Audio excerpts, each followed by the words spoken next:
Friends, நம்ம இன்றைக்கி மதுரை பன் பரோட்டா எப்படி செய்யுதுன்னு பார்க்கலாம்.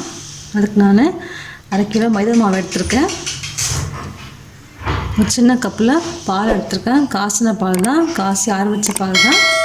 அதுக்கு தேவையான அளவுக்கு உப்பு எடுத்திருக்கேன். நம்ம இதுக்கு 2 முட்டை போடணும். நீங்கள் 1/4 கிலோ எடுத்திங்கன்னா 1 முட்டை போட்டுக்கோங்க. 1/2 கிலோ 2 முட்டை போடணும். அப்போ நல்லா உங்களுக்கு சாஃப்டாக கிடைக்கும். நான் 2 முட்டை இதை அடித்து இதை நம்ம அடித்து வச்சுக்கலாம். முட்டையை நல்லா அடித்து நம்ம ஊற்றிக்கலாம்.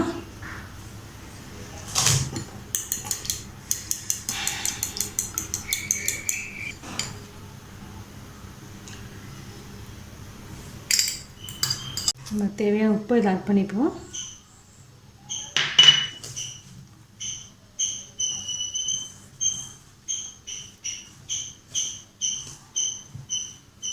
பாலையும் நம்ம ஊற்றிக்கலாங்க. நல்லா சாஃப்டாக பிசைஞ்சிக்கோங்க. நம்ம இதுக்கு தண்ணி ஆட் பண்ணிவிட்டு பிசைஞ்சிக்கலாம். முட்டை போட்டோம்னா நல்லா சாஃப்டாக இருக்கிறது தான் முட்டை போடுறோம். நீங்கள் முட்டை பிடிக்காதுன்னா முட்டையை பார்த்து நீங்கள் தயிர் கூட ஆட் பண்ணி நல்லாயிருக்கும். உங்களுக்கு சாஃப்டாக நெய் கூட நீங்கள் போட்டுக்கலாம்.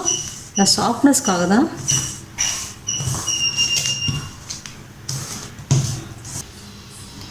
இதில் நம்ம நீங்கள் 3 ஸ்பூன் சுகர் சேர்த்துக்கணும்.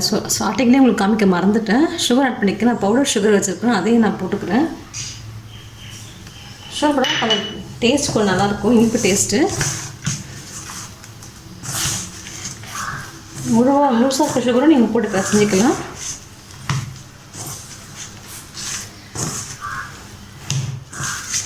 நல்லா சாஃப்டாக பிசைஞ்சிக்கோங்க.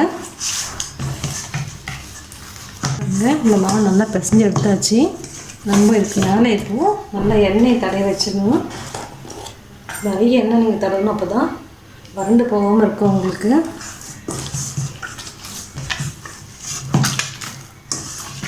எண்ணெய் ஊற்றி நல்லா கொஞ்சம் பிசைஞ்சு விட்டுடுங்க.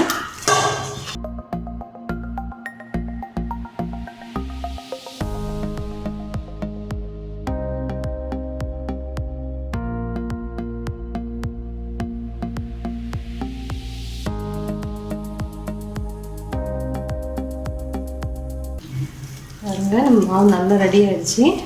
நம்ம அப்படியே இதை பிசைஞ்சு ஒரு 2 to 1 ஹவர்லேருந்து 2 ஹவர்ஸ் வரைக்கும் வைக்கலாம். நம்ம எவ்வளோ ஊற வைக்கிறோமோ நாளைக்கு மாவு நமக்கு நல்லா சாஃப்டாக கிடைக்கும்.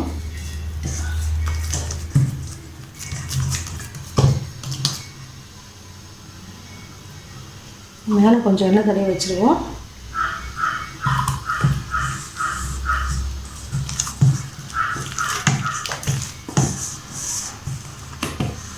அப்படியே இதை 2 ஹவர்ஸ் கழித்து நம்ம எடுத்து செய்யலாம்.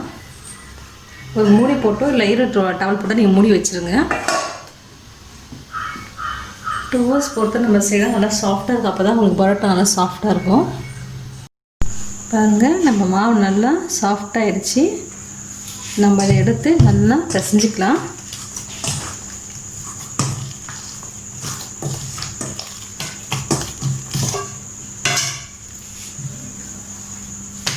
நம்ம நல்லா இழுத்து பிசைஞ்சிக்கோங்க இதை.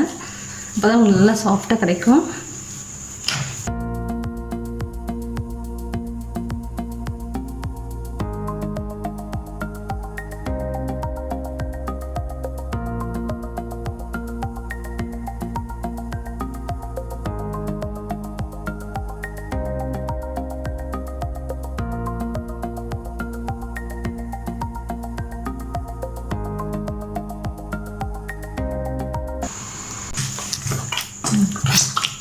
நம்ம இப்போ இதை நல்லா எடுத்துக்கலாம். நம்ம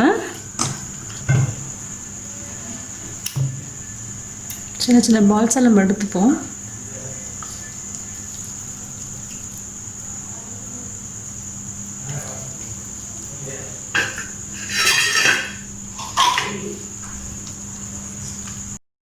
பாருங்க, நம்ம எல்லாம் உருட்டி வச்சுட்டோம். இது மேலே கொஞ்சம் லைட்டாக நம்ம ஆயில் அப்ளை பண்ணிக்கலாம். ஏன்னா இது காஞ்சிதான் கரெக்டாக உங்களுக்கு முடியாது. கொஞ்சமாக ஆயில் அப்ளை பண்ணிக்கலாம் மேலே. அப்படியே 10 நிமிஷம் இருக்கட்டும், நம்ம அப்புறமா எடுத்துக்கலாம். 10 மினிட்ஸ் கழிச்சு நம்ம திரட்டிக்கலாம். என் கையில் எண்ணெய் போட்டுங்க, ஏன்னா ஒட்டிக்கும். 2 மணி நேரம் ஊறினதுனால மைதான்றதுனால உங்களுக்கு கையில் அப்படியே பிசுபிசுன்னு ஒட்டிக்கும். கையில் ஆயில் தடவிட்டு அதுக்கப்புறமா நீங்கள் உருட்டி வைங்க. 10 நிமிஷம் வெயிட் பண்ணுவோம். நம்ம இந்த பால்ஸ் எடுத்துப்போம். கைக்கு தகுந்த மாதிரி எல்லாமே அமுத்தி விட்டுக்கோங்க. கையில் கொஞ்சம் ஆயில் அப்ளை பண்ணிக்கோங்க.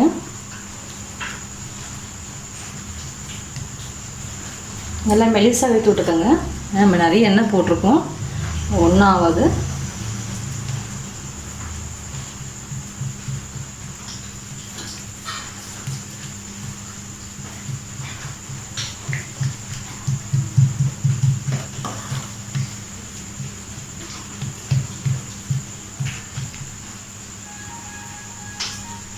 மெல்லமாக அப்படியே எடுத்துருங்க.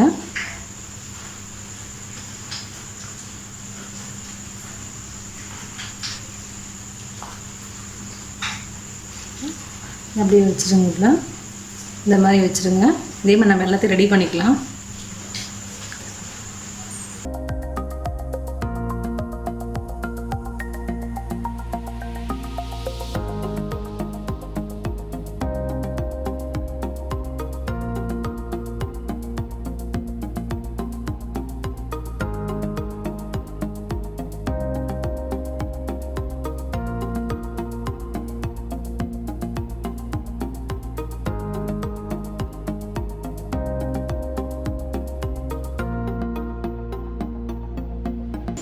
நம்ம எல்லாமே இது மாதிரி ரெடி பண்ணி வச்சுக்கலாம்.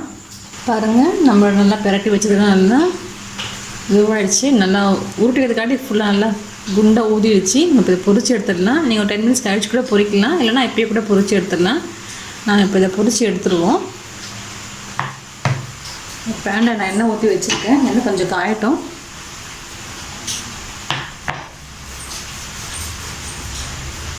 எண்ணெய் ஊற்றி வச்சுருக்கேன். தவால எண்ணெய் காஞ்சிருச்சு. நம்ம இப்போ இதை சும்மா லைட்டாக ப்ரெஸ் பண்ணிவிட்டு நம்ம இதை போட்டுருவோம்.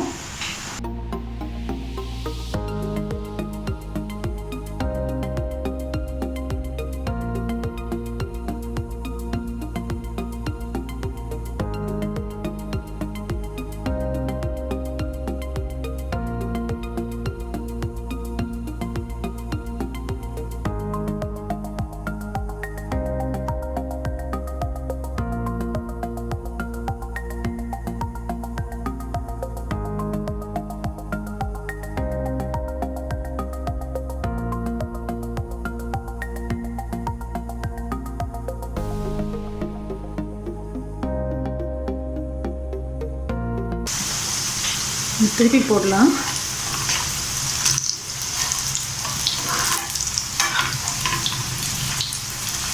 நல்லா வெந்துடுச்சு ஒரு பக்கம்.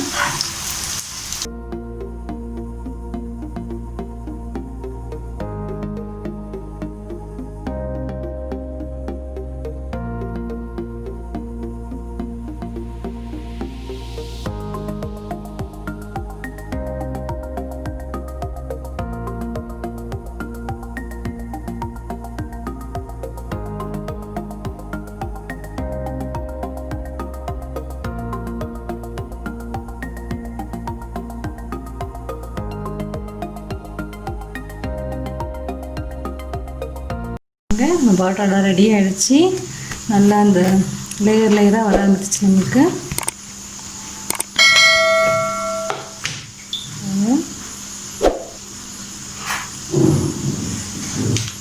நீங்களும் இந்த ரெசிபி ட்ரை பண்ணி பாருங்கள். உங்கள் கமெண்ட்ஸ் சொல்லுங்கள். தேங்க்யூ.